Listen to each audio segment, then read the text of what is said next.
मेरे साथ है शिमला पार्लियामेंट्री सीट कांग्रेस के प्रत्याशी विनोद सुल्तानपुरी जी, जिनके फादर 6 बार पहले सांसद भी रह चुके हैं। अब इस बार इन्हें मौका दिया गया है यहाँ से एमपी सीट के लिए। विनोद जी, पहले तो आपका न्यूज़ 24 में बहुत-बहुत स्वागत है। बहुत बहुत धन्यवाद सर। अच्छा, आप बताएँगे कि क्या विज़न लेकर आप इस बार चुनाव लड़ने जा रहे हैं? देखिए, अभी पूरा पार्लियामेंट क्षेत्र जो है उसमें जाया जा रहा है और अपना एजेंडा मैं फ़िक्स करने वाला हूँ। उस एजेंडे को मैं आपके पास 13 तारीख को जिस दिन मैं नॉमिनेशन करूँगा, मैं उसको डिक्लेयर करूँगा। फील्ड में जाके समस्याओं का जो ज्ञान है वो बेहतर होता है और मैं ज़मीनी स्तर पे काम करने में विश्वास रखता हूँ, तो उसके अनुसार मैं करूँगा। और जो हमारी पार्टी ने जो हमारा मैनिफेस्टो बना है उसके अनुसार भी हमने काम करना है। पर मैं कॉन्सेंट्रेट अभी जो हमारी जो एजेंडा है उसको मैं बना रहा हूँ और फॉर्मेशन जो उसकी होगी वो पूरी की पूरी कॉन्स्टिट्यूंसी की एक साथ में बनाकर आपसे मैं 13 तारीख को शेयर करूँगा। अच्छा, बीजेपी का कहना है कि आपको बलि का बकरा बनाया गया है। तो क्या कहेंगे आप? वर्तमान में आप एमएलए हैं यहाँ कसौली से, तो जो बीजेपी द्वारा टिप्पणी की जा रही है, इस पे क्या कहेंगे आप? ये तो रिज़ल्ट बताएगा कि बलि का बकरा बना कौन। पर ये इस तरह की सोच मैं नहीं रखता हूँ। हम चुनावी रण में हैं और लोगों की जो हमारे मतदाता हैं उनके बारे में उनके उनके जो सवाल हैं वो ज़्यादा उनके ऊपर होते हैं जो अभी सत्ता में बैठे हुए हैं। तो मैं समझता हूँ 3.5 लाख वोटों से जो चुनाव जीतते हैं और जाकर पार्लियामेंट में लोगों की आवाज़ नहीं उठा पाते हैं, प्रश्न उनके ऊपर होना चाहिए। हम तो अभी शुरुआत कर रहे हैं और बड़ी मैं समझता हूँ हमें इसमें विचार करना होगा कि किस तरह से हम अपने शिमला पार्लियामेंट को आगे ले जा सकते हैं, इसमें विकास कैसे हो सकता है, हमारे लोगों की जो इच्छाएँ हैं और उनकी जो होप्स हैं उसके ऊपर हम किस तरह से काम करेंगे। बीजेपी का ये कहना भी है कि जो वर्तमान यहाँ पे हिमाचल में कांग्रेस की सरकार है, वो तो खुद अनस्टेबल है। तो क्या कहेंगे आप इस पे? देखिए, अनस्टेबल तो उनका माइंडसेट है, क्योंकि वो ये नहीं पचा पा रहे हैं कि वो सत्ता से बाहर हो चुके हैं और आज 15 महीने हो गए हैं उनकी तरफ से हिमाचल के लिए कोई भी हमारे डिबेट्स हुए उसमें कंट्रीब्यूशन ना हुआ।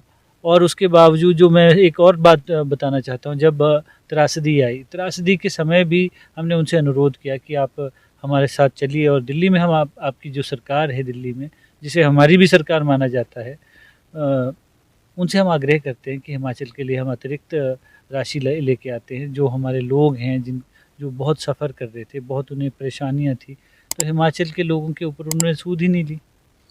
तो मैं समझता हूँ इस तरह की राजनीति उन्होंने की है जिसमें वो सत्ता पलट करने के लिए उन्होंने एक ऑपरेशन लोटस इस तरह की बातें, मैं समझता हूँ ये बहुत डेरोगेटरी है और हमें इसके ऊपर विचार करना होगा कि किस तरह के लोग हमारे सरकार में आएंगे और कैसे वो उन्होंने काम करना है। बीजेपी का एक आरोप ये भी है कि जो कांग्रेस है, वो आजकल सुरेश कश्यप का एक लेटर वो कर रही है, वायरल कर रही है, जो आरटीआई से लिया गया है, जिसमें कहा है कि सुरेश कश्यप आपदा के टाइम पे उन्होंने कोई भी हेल्प हिमाचल की नहीं की। क्या कहेंगे आप इस पे? देखिए, लेटर के बारे में मुझे जानकारी नहीं है, पर मैं ये कहना चाहता हूँ कि जब आपदा आई तो पार्लियामेंट सेशन भी चल रहा था, उसमें उन्हें हिमाचल में जो त्रासदी हो रही थी उसके बारे में ज़िक्र करना चाहिए था। प्रधानमंत्री जी के समक्ष उनको हिमाचल के हित के लिए बात करनी चाहिए थी, जो उन्होंने नहीं की। तो मुझे लगता है पार्लियामेंट का रिकॉर्ड तो ओपन हो सकता है, उसमें कभी भी आप देख लीजिए उनको कितने प्रश्न हिमाचल के हित के लिए उन्होंने सभा पटल में रखे हों। मुझे लगता ही नहीं है कि उन्होंने रखे हैं। अच्छा, हिमाचल में 4 पार्लियामेंट्री सीट है, तो आपको क्या लगता है कि कितनी सीटें आपकी पार्टी जीत पाएगी? ये तो जनता के हाथ में है और ये तो भविष्य के घर में है। हमने अच्छा काम किया है, 15 महीने हुए हैं अभी और 15 महीने में मैं समझता हूँ अव्वल नंबर से माननीय मुख्यमंत्री जी की लीडरशिप में बढ़िया काम हुआ। कंगना जी के लिए क्या कहेंगे आप?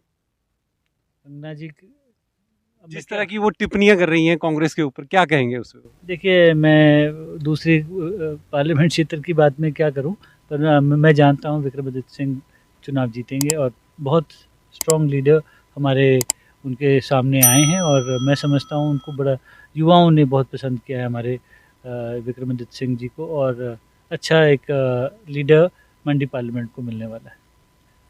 वर्तमान में आप एमएलए कसौली से, अब आप एमपी का इलेक्शन लड़ने जा रहे हैं, तो कैसा लग रहा है आपको और क्या उम्मीदें हैं आपको भविष्य में? देखिए, जो ज़िम्मेदारी, जो चैलेंज मुझे दिया जाएगा, मैं उसे एक्सेप्ट करता हूँ। मैं चैलेंजेस से कभी घबराया नहीं हूँ और आज पार्लियामेंट के लिए मुझे पार्टी ने नॉमिनेट किया है, तो जो मेरी ज़िम्मेदारी शिमला पार्लियामेंट के लिए होगी, उसके ऊपर खरा उतर के काम करूँगा, अपने लोगों का काम करूँगा, अपना लोगों का भला करने के लिए हम आए हैं और मैं पाता हूँ कि जब इस पार्लियामेंट क्षेत्र में हम घूमते हैं, तो मेरे पिताजी यहाँ से 6 बार सांसद रहे हैं।